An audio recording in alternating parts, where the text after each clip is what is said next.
really know what's going on over there other than everybody's dumb. The instant you step out of line, you say something that they don't like and they don't like you personally, they're going to use all those pre-existing laws and they're going to use it on you. A woman exposed her male genitalia to women and underage girls. That's what happened. It's pure propaganda and it's super cringe, by the way. It's super cringe.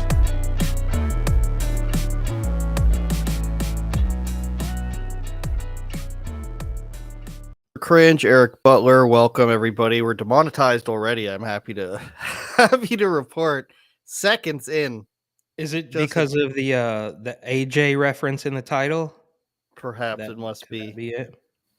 Could be, or else we would have made millions of dollars off of it. How are you, Eric Butler? I've been sick for a week. Yeah, well, I'm living the dream. Definitely not sick here. Yeah, I can't complain. It has gotten a little bit cold here in Arizona. Oh, poor so you. we got down to I think like 60, 65. I don't know what that is in Canada. That's like 15, 17 maybe. Yeah, so I think this is the rock bottom, and hopefully we're gonna bounce back up soon. I think that's it. See, there it is. I got I don't know. I had some sort of non-Rona flu, a traditional flu, let's call it. Which doesn't really exist anymore. You know, you're right. It doesn't exist anymore. And I've used it as an opportunity to, I think I drank coffee every day for 2 years. And now I drank it once during one of the days I was sick, like last Tuesday or something. And I haven't had a diet soda. I've had one of those as well. I had one of those 2 days ago. So I guess I'm going through withdrawals on 97 different things, and it's keeping me sick. Who knows? But those Pepsi Zeros or whatever. Whatever, Eric, right? You don't know. You don't know. Sean Penn, for some reason, is in the Ukraine. And the first thing I thought of when I saw this was, how come this guy is like always in on these big stories? It's like he gets a tip from the media. Remember when he was in like the search for El Chapo and he was involved in that? I do vaguely remember that. It wouldn't be surprising to me. I feel like this is kind of like how CNN got a tip that when they were going to go pinch Roger Stone, and all of the CNN cameras just happen to be there. It's like, wait a minute, this is the FBI or the DOJ tipping off the fake news? That's what this feels like. It's like, oh, so Sean Penn was there. He was ready to get the scoop as soon as it happened for some reason. Well, apparently he's been there for, I don't know, a year or something. Sean Penn in Ukraine filming documentary as Russia invades. Okay, so he's been there for a while. That I didn't know that. So I guess that's since last year. And he flew to Ukraine early this week to get a first-hand look at the war. And look how cool he thinks he is. He's just like, I'm here in my bomber jacket, my aviators. And for some reason, he's in the briefings, like with the Ukrainian government. And he's meeting with the president, which we're going to see right here. Yeah. And like the best part of this article is that it says it's unclear whether or not he speaks Ukrainian. Wearing sunglasses and a bomber jacket, a haggard-looking Penn appeared to be listening closely to the briefing held at the president's office, although it wasn't clear if he speaks Ukrainian. Later on, the president posted an Instagram story showing a meeting between him and Penn in a sparsely decorated room. Which was this picture again? A sparsely decorated room. There's nothing there. So this also, I'm sorry. This also, I can't help but think about Ja Rule. Like, what would Ja do right now? Like, this reminds me of that old Dave Chappelle joke when, was it 9/11? Something big happened, and they're like, well, let's see what Ja Rule has to say about this. That's what this reminds me of. Do you not remember that old Chappelle joke? He's like, we got to figure out what Ja thinks about this. That's what this reminds me of. It's like, who cares what Sean Penn thinks about it? But it also makes sense. I don't know if you saw Anomaly, who posted a reel recently in the last, I don't know, couple days on his Instagram. That thing about black couples? Oh, no, his Instagram, no, his Twitter. No, that's interesting. I might have to look into that. I haven't seen that one, but he posted this little reel about how the president of Ukraine was an actor, and like in 2010 or 2012 or something, he literally starred in a movie about him becoming the president, and then he went on to become the president. So something, I've never been to Ukraine. I am not even going to pretend that I know anything about it, but their whole kerfuffle with Joe Biden, and the who is it? If the prosecutor doesn't get fired, then it's just something seems a little bit off. Now I can't testify to how Russia is an upstanding global citizen. I don't know anything about them either, but Ukraine also seems to be a little bit corrupt. But now Sean Penn and the Democratic Party are going to get to paint them as heroes and victims of big mean Putin. And obviously, we're going to be able to blame this on Trump, and we're going to be able to blame all of our problems from here on out, obviously, on the Ukraine crisis. Well, it's going to cement a reason to keep giving money to Ukraine even after, Biden's out of office, and anybody who does anything otherwise is a monster, because they could be taken over at any minute. But I liked at the end of this, it says he went to Haiti in 2010 and helped refugees there. He also once dined with Joaquin El Chapo Guzman and did a secret interview with him. Reps for Penn did not immediately return a request for comment. So the title was about Sean Penn Haiti and thing, Alex Jones. What about it? The Haiti thing, I don't know all the details on that either, but isn't that where everybody was just getting over on the Haitians, from Hillary Clinton down to Wyclef Jean? They were all just sort of using this as like a scam to collect money for themselves? Yes, it was. Okay. Alex Jones made a prediction about this, whether how accurate you think it is or not, or if it's even that much of a prediction. Let's go ahead and play it. But we're looking at a giant war in February right now. Currently, that's the projections with the top people on the earth who claim they're not with the New World Order Combine. Is war in February.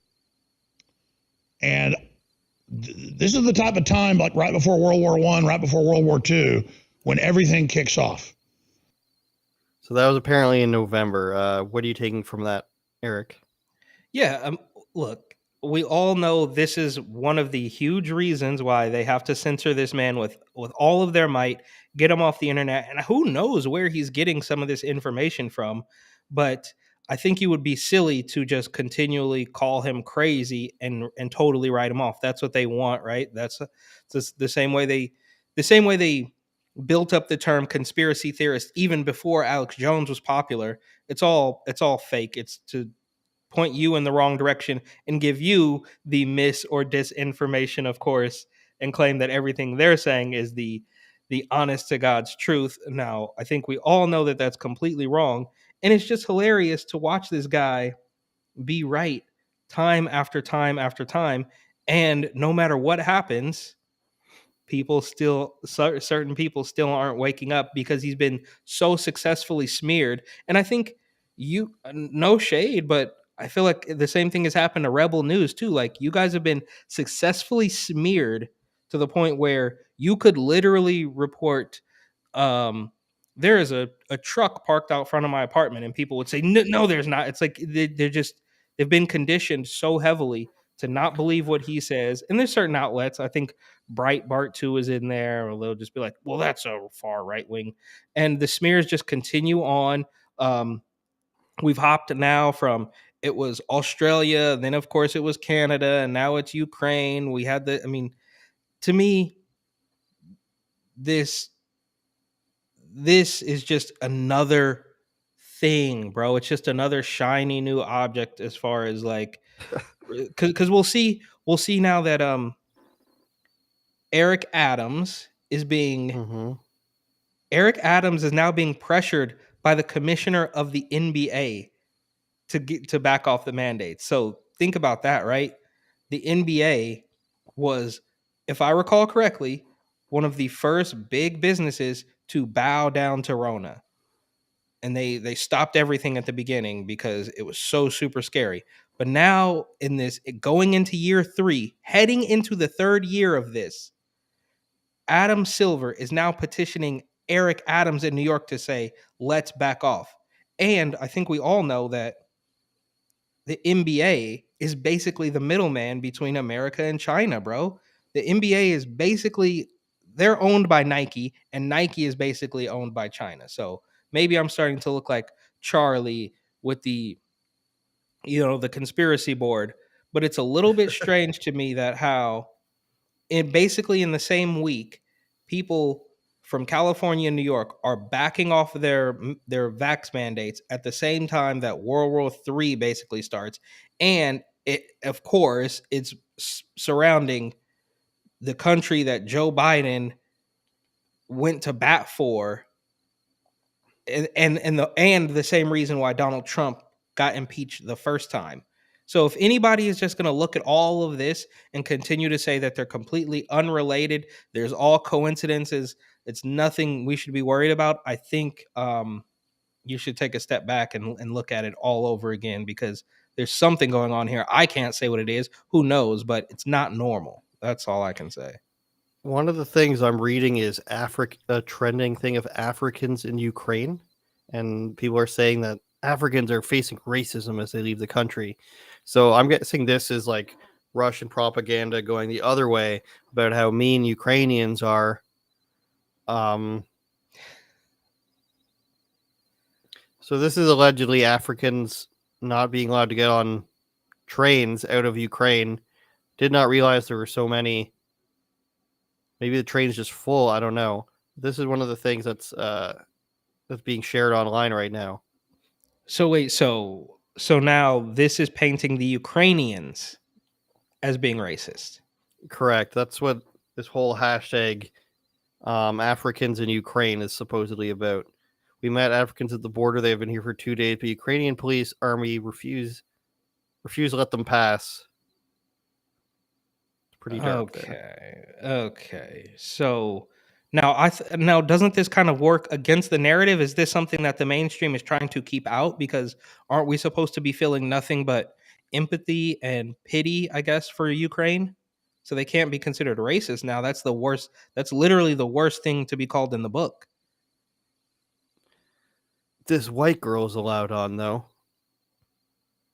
Okay. There's no way of knowing what the actual situation is. With anything, basically, at this point. Like, we just don't know. Nobody's going to tell you the truth. I'm very suspicious of all of this because of Joe Biden's relationship with Ukraine. All of a sudden, Ukraine's super innocent. Now, of course, nobody wants anybody to be invaded or to be bombed or anything like that. But the country that employs Joe Biden's son, that he's got great involvement with, usually known as the most corrupt country in the world, frankly, just this oligarchy, constant territorial wars with Russia. They had, because of the energy pipelines and everything, and the sea and Crimea and everything. And there are people in Ukraine who want to be taken back by Russians, but there's obviously a ton of Ukrainians that don't. I don't just all of a sudden be like, oh, poor Ukraine. I'm not poor Russia either. I don't care. Like, ostensibly, I don't really care about either of them. I care about the loss of human life, but there's so many problems right now, and there's so many conflicts in the world. It's just one of those situations to me. It's like, why is it this specific conflict that we are being told to focus on right now? And while Russia's bombing places in Ukraine, I'm not seeing videos of, mass civilian casualties. I'm not seeing anything like that. And the U.S. is still buying oil from Russia as we speak, I believe. So there's so much going on here that nobody trusts what exactly is being told to them anymore. And when I see, I stand with Ukraine and the little Ukrainian hearts, and all of a sudden Ukraine's talk of the town, the news media has all of a sudden this super great thing that they want to push. They want everybody to be happy about. They want everybody to be supportive about. Keep tuning in. Keep supporting Ukraine. That, to me, is what's fishy. When the U.S. Corporate media is so gung-ho about something that they're pushing it 24/7, usually something is afoot. If you think about the other things that they do 24/7, whether it's Trump, Russia, coronavirus, I don't know, the Iraq war, when that was happening, of course, that's when the U.S. is involved. But things that aren't actually, affecting Americans' day-to-day lives, and this is 24/7 news coverage, and it happens to be the same country that the the president of the United States is involved with controversially, and so is his son, and all this and that and the other. It's very hard for me to get on board and just be like, you know what, this is just a regular territorial battle where Russia wants to expand its borders again and get closer to the sea. It's hard for me to believe that, but I will say that I did not think that there would be any attack. I thought that the Americans were completely full of shit on that. Now, they claimed it was going to come from a false flag and everything, and that didn't happen. But I was a little bit surprised that it actually happened. But I'm not as sympathetic as I think everybody else is. And it's not because I don't care about, random people getting attacked. That's never a good thing. It's just that it's so hard to trust anything that they're saying that there's got to be two sides of the story here. And I'd like to know what the Russian side is, other than just like, we want this territory, which is usually what it is for sure. But when this happens, you don't usually get this full, the whole social media push, the black square or the let's stand with the rainforest. You know what I'm getting at? Yeah, and I personally just don't like the timing, bro. Like, in the same week that California is backing off, and Eric Adams and Kathy Hochul, they're all sort of backing off on the mask, except for the school kids. The school kids still have to wear it in some places. It's just a little bit strange that we would never there would never be one day where there's not something looming over your head that these mainstream hacks are gonna harass people with in order to get them to, I don't know, just be genuinely afraid of something, not think critically about anything. It's like, so you mean to tell me that just as this is all the smoke is finally starting to clear. Now, obviously, there's still going to be millions of people who are damaged beyond repair, and Fauci could come on 3 times a day for the next 2 years and tell you that the air is safe to breathe, but it's too late for them. Like I always say, you can't put toothpaste back in the tube. But when this is finally starting to clear up a little bit as far as Rona is concerned, it's almost to me similar as to how, if you think back to summer of 2020, when in New York City things were about to start reopening, and just magically at the end of May, early June, George Floyd happened, and now businesses that were poised to reopen in the next 2 to 3 days are now basically boarded up because of the peaceful protest. That's what this reminds me of, right? It's like, okay, people are finally even the crazy Kool-Aid drinkers are finally starting to deal with the Rona hysteria, right? Like, people that got the poke 2 and 3 times are like, all right, enough of that.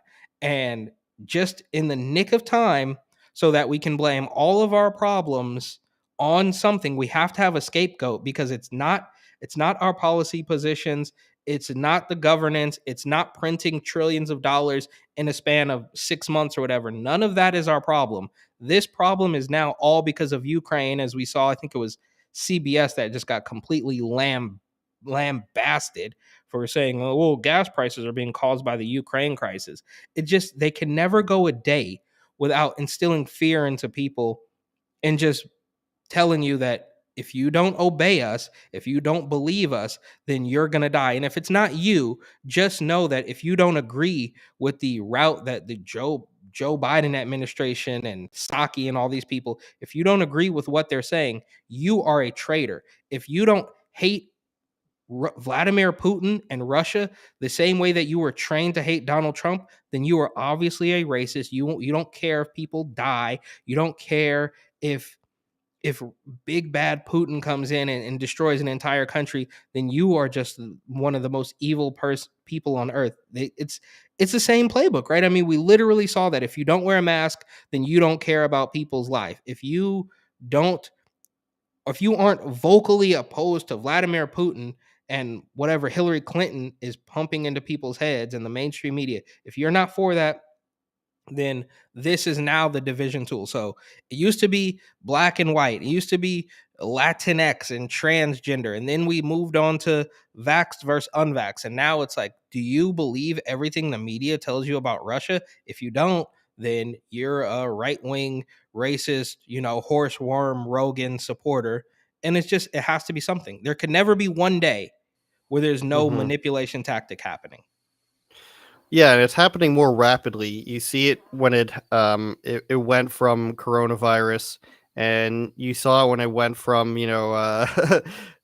climate change and, like I mentioned, wildfires. It almost happens like immediately one day, and then to the next day, if something catches fire, then they're going to run with it because it's whatever gets them the biggest ratings and distracts you from whatever's going on. I mean, this happens just as Joe Biden is, I don't know, it's hard to say looks the worst ever, but he looks the worst ever. You can barely speak, even worse at this point. And all the trucker convoys have just finished. The new one's starting in the United States, and all of a sudden all the rollbacks are happening, and then we go from, this big threat. There's this big threat of these truckers and international problems here, and everybody's rising up, and it does seem like convenient timing when everybody's getting together and rising up for their cause. Then now there's a big war on the other side of the planet we need to be worried about. So even the province of Ontario is sending money to Ukraine. It's like, this literally has nothing to do with us. It couldn't have less to do with us, but our province for some reason has to stand with, like, what has Ukraine done for us? What has Russia done for us? How has either one affected our lives in the last 20 years for us to, stand with them? There was no stand with Sudan. There was no stand with Yemenis people who had to deal with terrorists around them at all times. There was no stand with Australia, not in the mainstream media. There was no stand with Canada in the mainstream media. Yeah, there's no stand with the country of Georgia when Georgia was being invaded by. Remember, Russia invaded Georgia, a Christian country, a few years ago. There was no stand with Georgia. There was no change your Facebook profile picture to that flag. There was none of that because George Biden, George Floyd does not do business in the Ukraine. He might one day, but Joe Biden doesn't do business in Georgia. Ukraine is unique in the fact that they're pretty much run by corruption, and the Clintons and the Obamas and the whole deep state thing, and the Bidens, they all have business in there. And they've always been on their side. They've always been funneling weapons to them. Now, Russia's army is much better than the Ukraine, obviously. That's why they're sweeping in virtually, a few things have been shot down here and there. But the Ukrainian army has new technology that the U.S. gives to them, but it's not like a technologically advanced army. Russia's army is not going to be as good as the Chinese or the Americans, but they're, let's just say for argument's sake, they're 15 to 20 years behind the most modern army. Ukraine's way further behind that. They have much less money. They have much less equipment, much less people is the big thing. So they can shoot stuff down with javelins. They can blow up a few tanks with advanced missiles that the U.S. gives them. But their infrastructure of their military is not going to be there. Why? Because this is a country that's basically been in turmoil for a long time because they keep doing this whole government switch out thing, and they're in constant conflict, and it's the perfect place for corruption. You talk about places in the Middle East, Afghanistan, it's constant revolving door of people being in charge. Perfect place for corruption. It's not like, it's just so weird that all of a sudden, let's care about this country that's historically so corrupt that it's called the most corrupt country in the world, and boohoo them. It's like China, like what's an equivalent maybe? Like Iran gets invaded all of a sudden by like China, maybe. And all of a sudden we're like, oh, stand with Iran, the poor Iranian regime. It doesn't make any sense, Eric. Well, if they were invaded by China, if Iran was invaded by China, I think the mainstream media here would have us be working on China's side. But I guess this for me basically is the last. Okay, not the last, because this will not be the last issue that they foist on us. But this is them, in my opinion, obviously, just trying to clean up Joe Biden and the establishment mess. Because after all of the inflation, the city violence, homelessness, remember we had the rioting and looting for Black Lives, but now we're just looting because we need a new Gucci bag. All of this stuff that is happening it basically wipes the whole slate clean, because now, I mean, if war is coming around the corner, then you have to stand with, we can't be talking about different leaders. We can't be questioning our leader at this point in time, because war is coming around the corner. You have to just stand in support of whoever is in charge in the US. Otherwise, you're completely anti-American. That's all this is, I think. With all the little bits of little tiny corruption that's added up over the years, and the Democrats and Biden and all that stuff, right now, I think the timing is just perfect enough to where they can wipe the slate clean with everything else and say, you have to stand with us now, because, again, before your life was in danger because of Rona, but now it's because Putin is going to nuke you or whatever. Putin is going to nuke a Ukrainian grandma. So you have to get on board with Joe Biden and the agenda. Otherwise, you, of course, will be labeled a domestic terrorist once again. Only Joe Biden can save us. Are you sure you know where the impound yard is? Oh, stop stalling. Come on. I can't think. It's all this noise. Or is it because I've built a stronghold around Greenland? I've driven you out of Western Europe? And I've left you teetering on the brink of complete annihilation. I'm not beaten yet. I still have armies in the Ukraine. The Ukraine.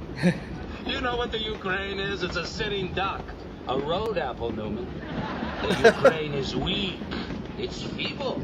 I think it's time to put the hurt on the Ukraine. I come from Ukraine. You not say Ukraine weak. Yeah, well, we're playing a game here, pal. Ukraine is came to you. How about I take a little Boris? And then he's running down the street with it because he doesn't trust Newman with the board. Yeah, that's so funny to me, because they were both guarding the board so closely, like their lives depended on it. Like this game is really gonna take them somewhere, and then it just gets smashed by the guy in the train.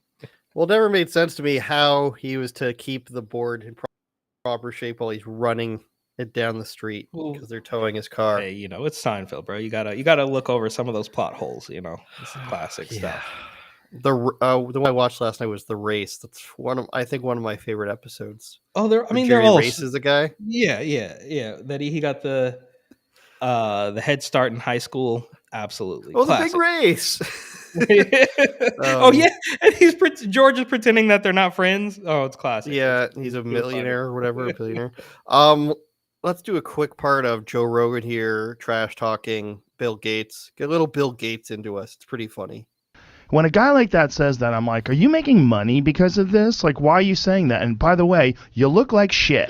Like, because if you're eating those plant-based burgers or whatever the fuck you're doing, like, you're obese. Like, a guy like that telling people about he's got these breasts and this gut, and I'm like, this is crazy. You're one of the richest guys on earth.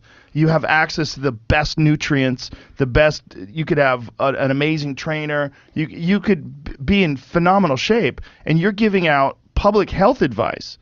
You're giving out health advice, and you're sick. It's like literally like a non-athlete trying to coach professionals. Like, what the fuck are you talking about? How are you giving any health advice when you look like that? Your health is piss poor. I'm not a doctor, but when you've got man boobs and a gut and you're walking around, you have these like toothpick arms. I'm like, hey, buddy, you're not healthy. I never even really thought about that, about how Bill Gates, yes, obviously nobody trusts him, and he's supposed to be the expert on everything now, but he is abnormally out of shape for a billionaire. You could have, with the amount of money Bill Gates has, you could literally have a person dedicated to watching your vital signs at all times, pay them $250,000 a year because it's nothing to you, and just be like, pay attention to my vitamin levels and my entire health at all times, and then a chef to cook you whatever you want anytime you want. And he is very out of shape, and it's really weird that we always take these people, like we take Fauci, we take Bill Gates, like these people that are assigned to be our health overlords. It's really weird. Why isn't like I don't know, Richard Simmons? I was going to say these guys, it's called Body Break in Canada. I doubt you've ever heard of it. But is there a person when you were a kid that was like a figure, like afternoon TV or something for health? like Billy Blanks or something, like the Thai bow or something like that. But also this is really funny though, because didn't Bill Gates, and I never know anymore if these clips are recent or if these clips are old or whatever it is, but there was that other clip of him, at least it went viral fairly recently, maybe over the last week while you were sick with Rona new variant or whatever it COVID was. 3000. COVID 3000. Where he's comparing wearing a mask to wearing pants like a child. Like, well, it's the same thing, dude. It's not. It's not the same as wearing pants because I mean, I'll spare you the graphic details, but you don't breathe. Like, don't you? Right. But I'm not a doctor, so I'm not really allowed to say that either. But covering your nose and mouth for 8 hours a day if you're a little kid to go to school is not the same as wearing pants. It's not. That's the like little straw man that they use. And remember that old meme, that old graphic that was going around of the guys like peeing on each other, and one was wearing pants and one wasn't wearing pants, and then they both weren't wearing pants, and they both are wearing pants, and they try to liken the use of pants to the same as a face mask when it's clearly not. It's clearly not. And the last thing about Bill Gates, I mean, we're told over and over and over again that you can't weigh in if you're not a doctor. But obviously, Bill Gates, there comes an income level or a net worth that overrides all of it clearly, right? Like Joe Rogan is not a doctor, but he's also not quite as rich as Bill Gates. That's right. Right. And Joe Rogan is filthy rich. I think we can all agree that, like, I'm not in his pockets. I don't know. But if you're getting more viewers than basically all of the mainstream media combined, I assume, you get $100 million from Spotify, and then Rumble offers you this and these grills and these whatever endorsements you have. It doesn't put you on a level to where Bill Gates, who is not a doctor, can still look at Joe Rogan and say, "You're not a doctor. We're not listening to you." But people still listen to Bill because why? He made computers. There was this so like during commercials and stuff when we were kids here, there's this thing called Body Break is what I was talking about. And this is what it was. Wow. Looks, is this 90s? This looks a little old, bro. This is the 90s almost. Yeah. Okay. No, my mom's haircut there, but so that's what I was saying. Like, is there anybody like that? And then I go onto their current website, and the first video is how we battled racism. And no, that's the first thing. Of course it is. Of course it is. I'm sure we had something like that. I don't know. It reminds me of like Global Guts on Nickelodeon. That was sort of like Global Guts. You don't remember that? We don't have Nickelodeon here, Eric. We had never had anything like Nickelodeon. Our like children's channel called YTV, which I think is just like youth TV or something. And my microphone is not going to fall. Okay.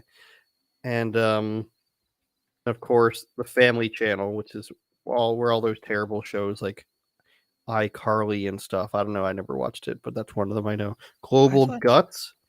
Yeah. No, we didn't have any. Well, it was like Nickelodeon. It was like it was like a children's Olympic. I don't know that you were supposed to like get in.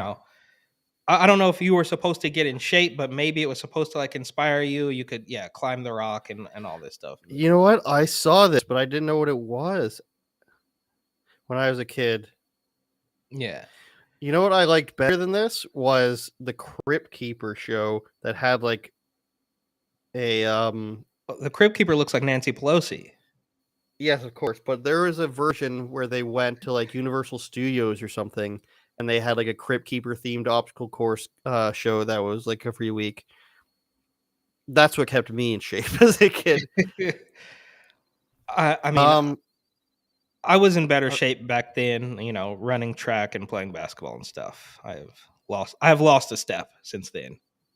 You were playing and golf. Well, I'll keep the racism to a minimum here today. I want to say basketball, track and field. Well, I was playing. Look, I grew up. I was playing basketball, and then So I don't was know. Believe it or not. I maybe didn't get the growth spurt around 7th or 8th grade that a whole bunch of other kids did. Same here, dude. Same here.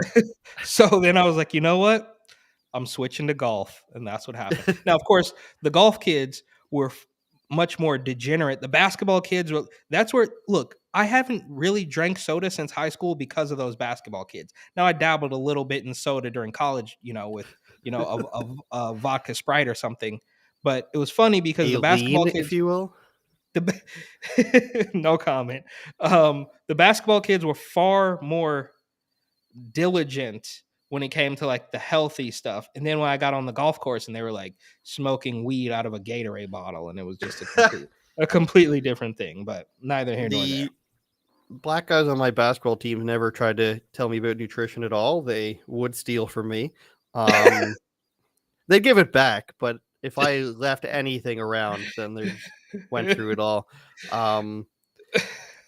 But the people who I found were most like too intense about their health were the French guys I was with in the army. Now these French guys were so like metrosexuals, unbelievable. I once watched a guy put on 3 lotions after shaving his face. That was way too many. They shaved their legs, their armpits, their chest, their arms. They gel their hair to go to the gym. We'd be eating breakfast, and they'd be like, "Do you need that much food?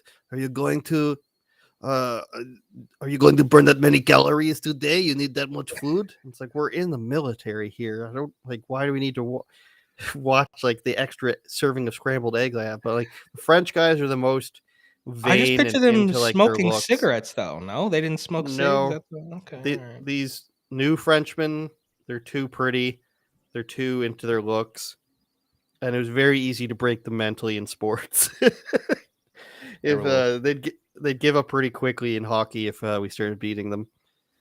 All right, they're a little too soft. Then fair enough.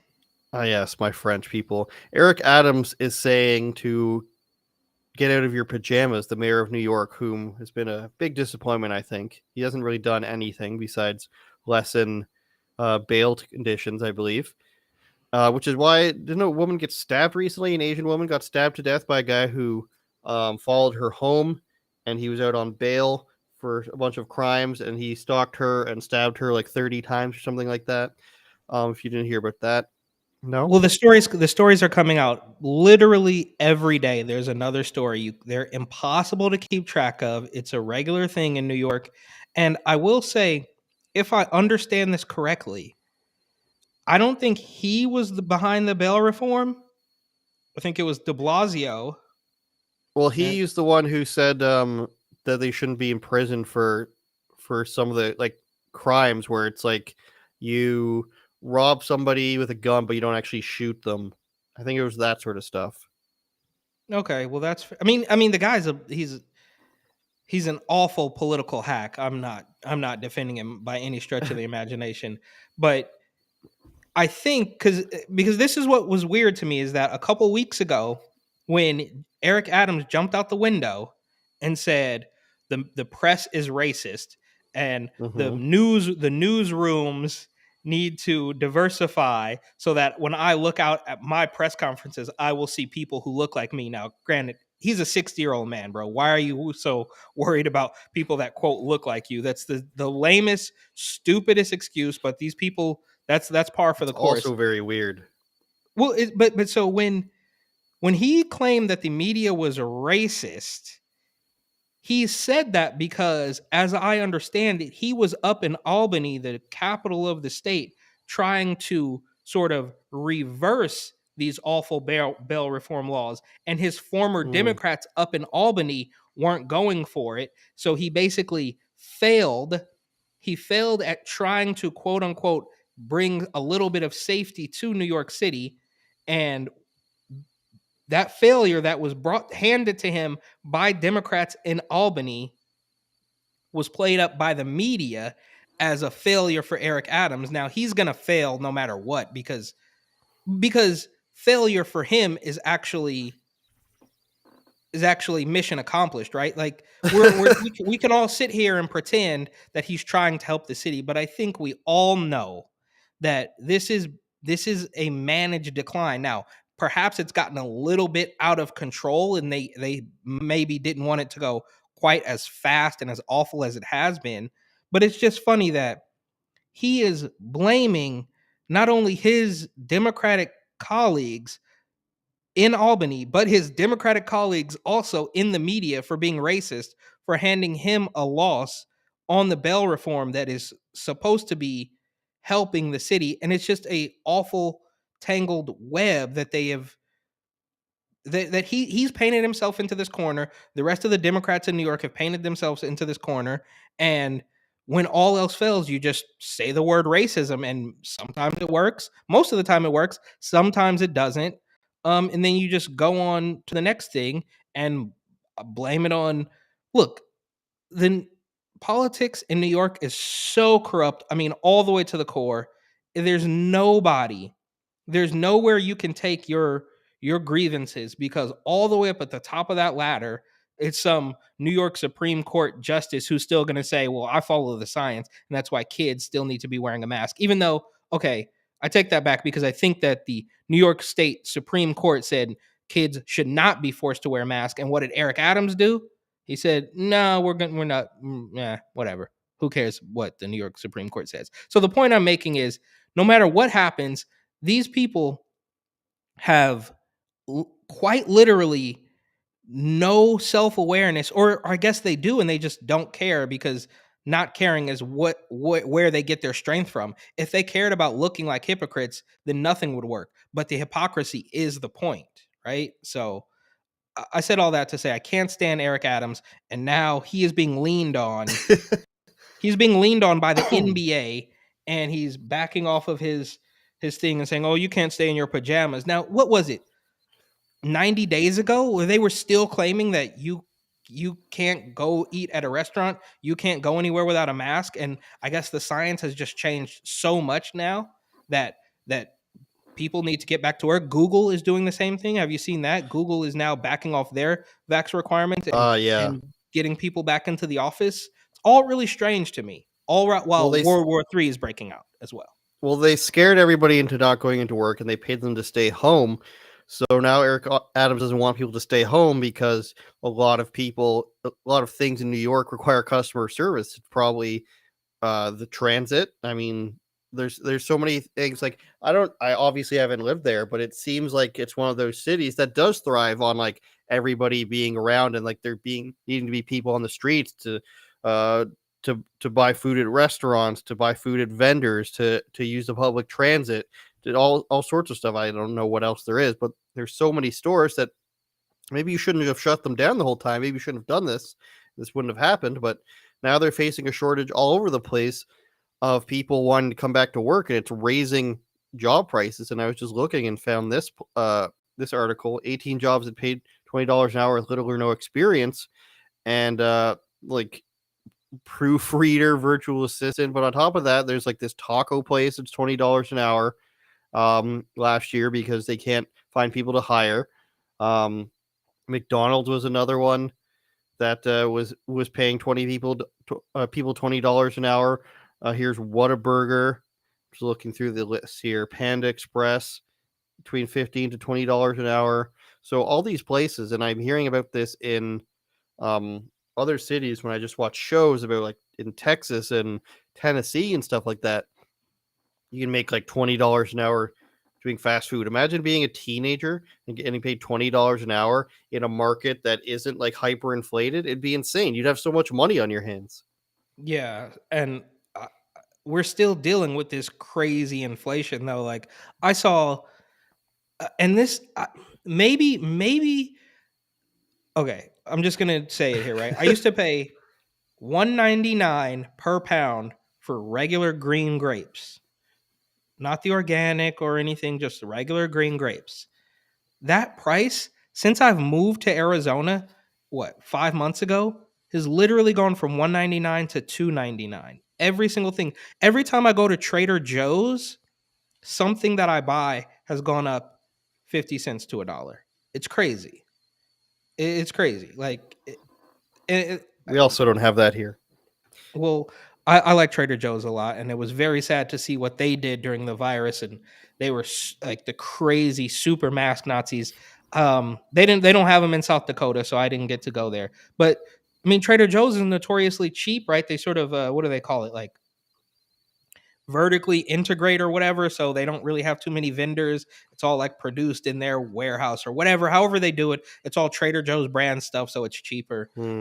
I see. But yeah, it's crazy though. But I can't imagine being what when you work fast food. I don't know, when you're in high school or something, maybe at the beginning of college, and you're getting $20 an hour to put fries in the thing, and you might still live at home because the $20 an hour, however inflated that is, it's still not really enough to go out on your own, live by yourself. Maybe you can have a couple roommates, but this is just, I mean, they've ruined everything, right? So they collapsed our economy with this stupid virus, and then when it might be starting to look up, oh, magically, now look, if my tinfoil hat is on tight, I would say that the establishment that we've come to know and love very deeply, you can call it the Democratic Party, or you can call it the elites, or you can call it whatever you want to call them, the cabal that fortified the election.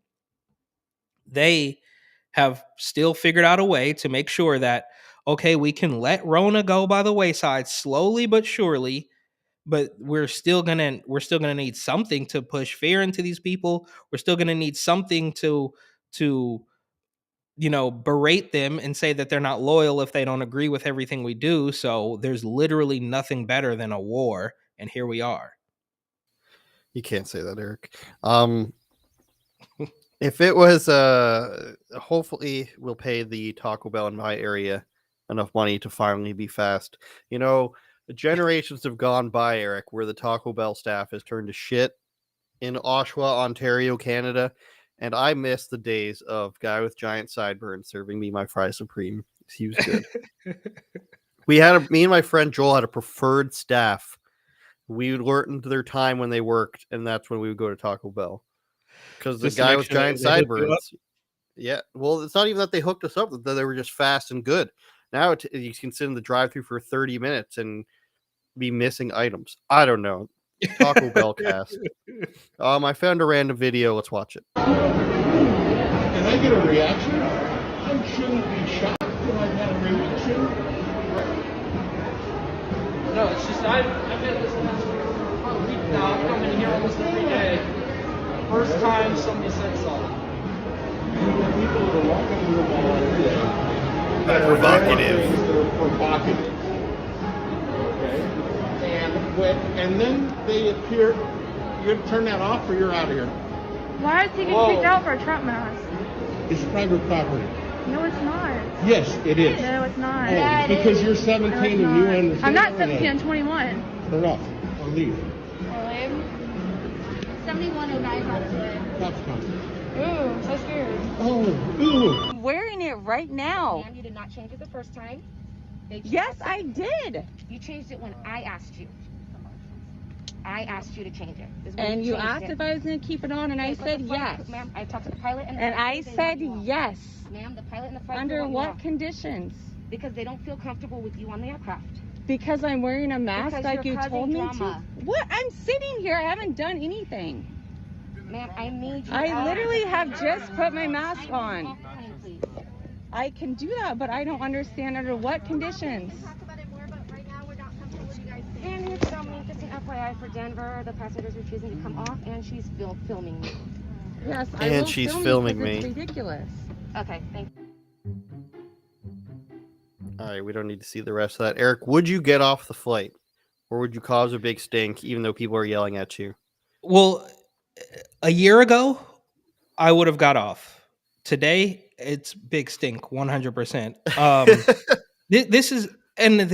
Look, how many times do we have to say it? You know it, I know it, we all know it, that the stupid mask has never been about health and safety. It's been about control from day one. This is only proving their point, right? Because if it was about health and safety, it wouldn't matter. It could say, I slept with your mom last night, and it wouldn't matter because it was, but that's not what it's about. It's obviously about compliance and about making sure that you have like some of those January 6 guys, I think, right? Like they're trying to like re-educate them. Like if you just tell us that you don't like Donald Trump and you would never vote for him and you think that he should be in jail, then we'll let you go. They're trying to change your way of thinking, and it's failing miserably. And it wouldn't be so bad if they were trying to change everybody's way of thinking and tell you that you can't wear a Trump mask or you can't wear a Let's Go Brandon mask, which is already stupid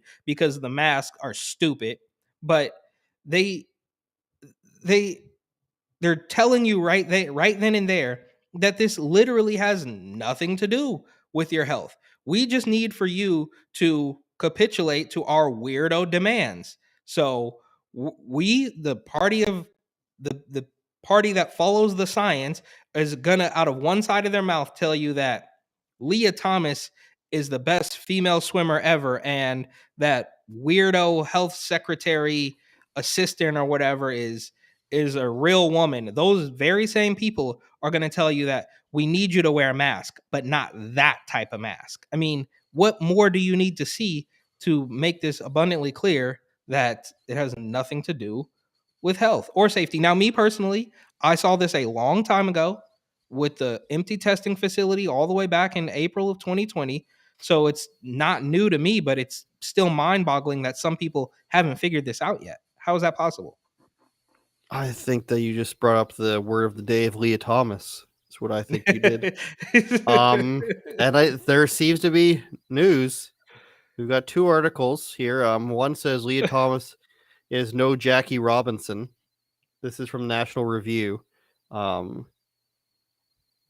that's really an opinion piece. But an exclusive here. UPenn Philly District Attorney ignores complaints about Leah Thomas's male nudity in women's locker room. So I guess the trans swimmer continues. We're on week 6 now, Eric. Week 6. And Justin Trudeau blackface somehow comes up. It's mind-boggling. It's mind-boggling. We're writing to report a potential violation of Code of Law section blah, blah, blah. Sexual harassment. Letter began. Violations based on reports that female swimmers have claimed they felt uncomfortable and definitely awkward. Doesn't always cover up. The letter was sent to the Philadelphia District Attorney's Office, the Philadelphia Police Commissioner, Sheriff, UPenn's Executive Director of the Office of the Student Conduct, and the university's Title IX officer, that the serious claims and allegations made in this letter were seemingly ignored by all of them, based on what I was told, says the reporter. Here's the letter, it looks like. My own requests for comments were ignored.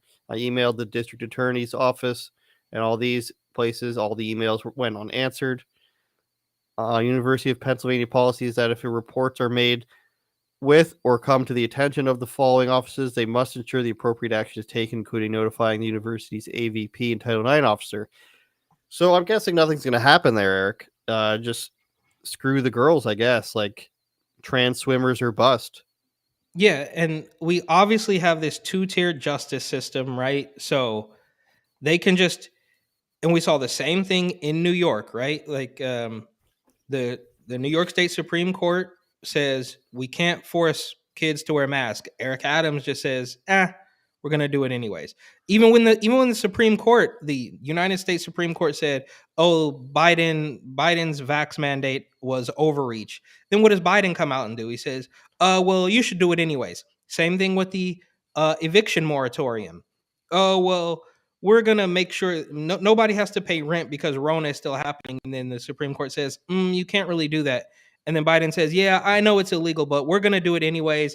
And it'll buy us time while it gets through the court. This is the exact same thing where they're like, yeah, we know that this is wrong. We know that this is illegal, but whatever, it's works for us because we all know that if the shoe were on the other foot, so to speak, or if there was I guess you would never see penis was on the other person. Yeah. you would never, it wouldn't matter, right? Like it's just, they only enforce things in one direction. I saw it when I was arrested. We've been through this before.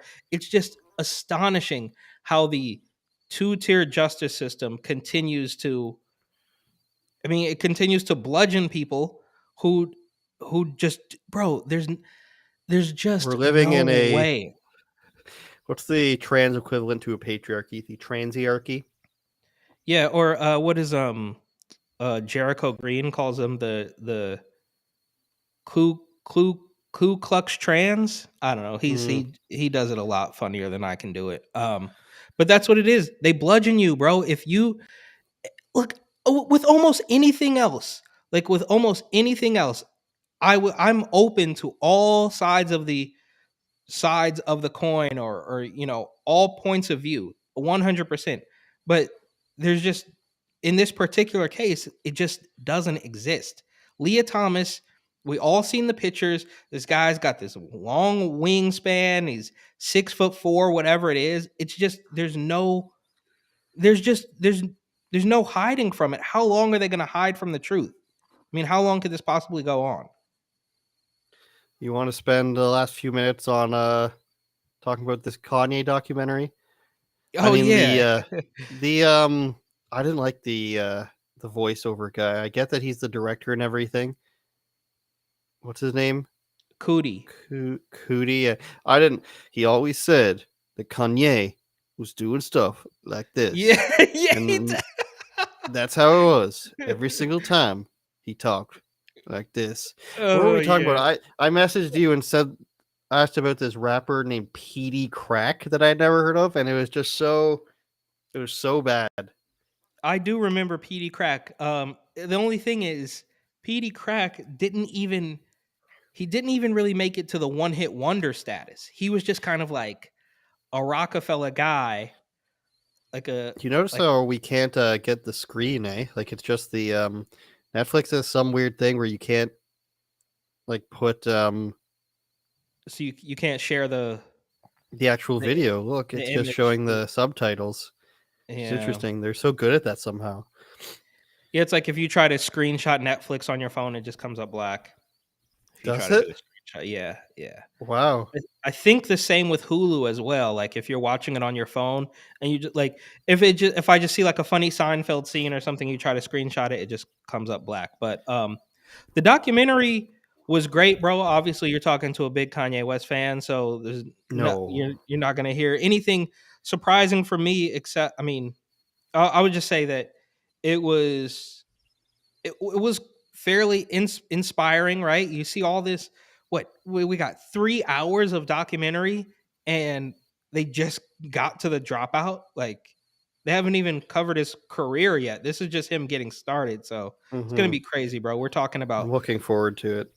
Tours, sneakers, Taylor Swift, Amber Rose, all sorts of things. Kim Kardashian, because it's up to like now, right? Well, so as I understand it, Cootie and I think the other guy's name is Chike or something. It's like a weird name. They were with Kanye from the very beginning, like we saw from, I don't know, when he was 21 or something. So 98 to 04, College Dropout came out in 04. I was still young.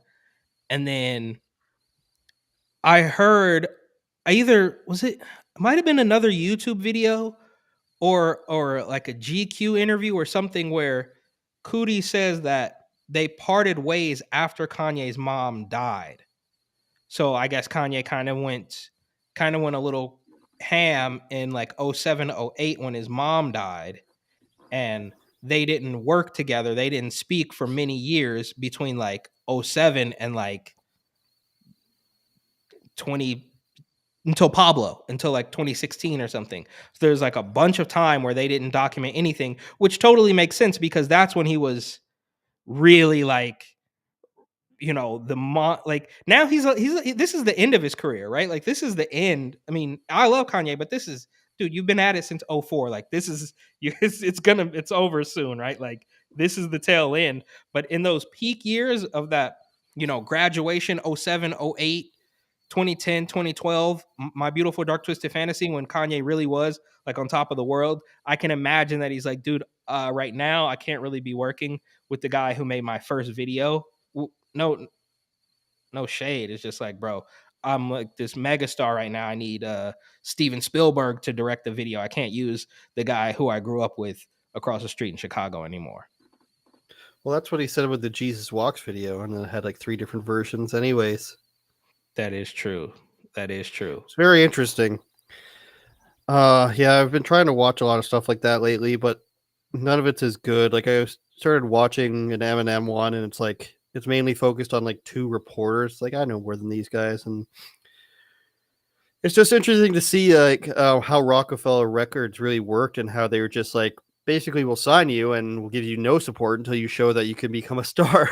Essentially, Yeah, and I think I don't want to badmouth Rockefeller Records, but I feel like there was a point where they were still kind of maybe doing something that wasn't 100% legal. But that's just me. Like, meaning what? If you look into the history of a lot of these rap record labels, you will see that they are sort of a front for some other things that they might be doing. Unbelievable. We'll leave it at that, Eric Butler. We'll leave it at that. Child trafficking. Unauthorized opinions. Thanks everybody for watching. A lot of people watching today. Pray for me and my illnesses. Wait, before we go, really quick. What's the scene? I mean, where you're at? I mean, is the trucker convoy, has it worked? Are we going in the right direction? Okay. Well, everything is being lifted for the most part. The federal stuff, I don't know.